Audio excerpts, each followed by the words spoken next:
Okay, so we're going to get the equipment ready for the front of house demonstration now to lay a table.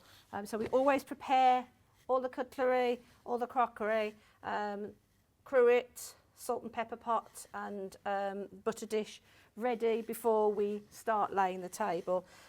Once we've collected the cutlery that we require, we're going to move it off the silver salver and we're going to polish it. Now I've got some very hot water here so that we're making sure that the cutlery is nice and clean and hygienic, and we're polishing and we're making sure that when we polish it we push it through the cloth so that you're not touching the items of cutlery that's going to go in the customer's mouth. So always push the cutlery through the cloth, and from this time on you only just touch the edges of the handles.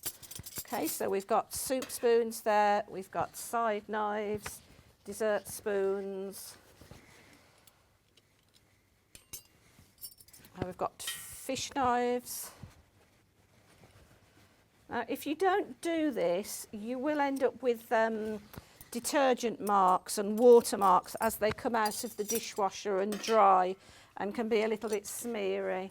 And you can also end up with fingerprints on it where they've been handled, which doesn't look good from a customer's point of view. So cutlery is always best polished.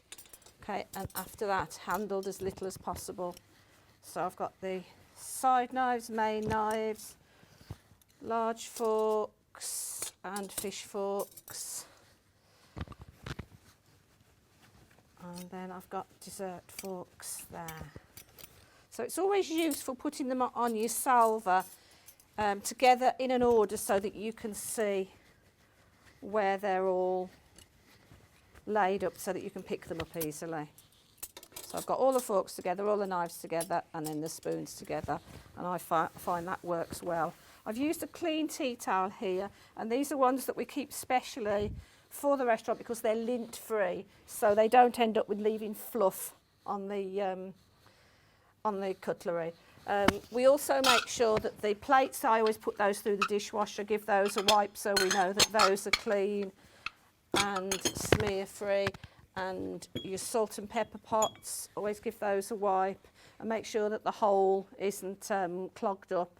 And if you give them a shake, make sure that they've got salt and pepper in them, or you can get yourself a little saucer and just make sure that they're working properly before they go on the table.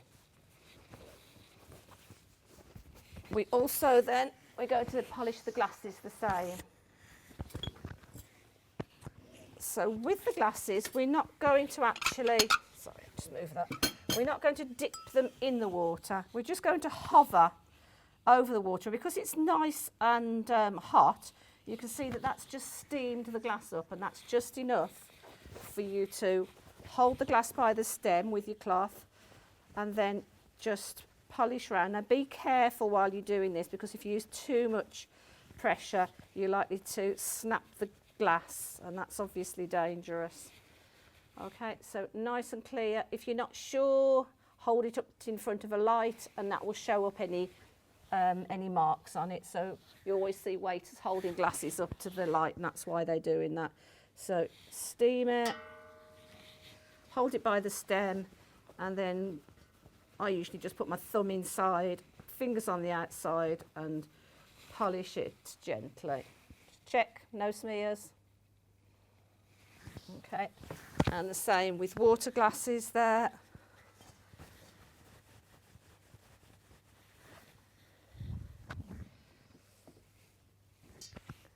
So that there, now we've got everything that we require ready. And I've got some napkins ready to go on the table, and I've got some flowers ready to go on the table.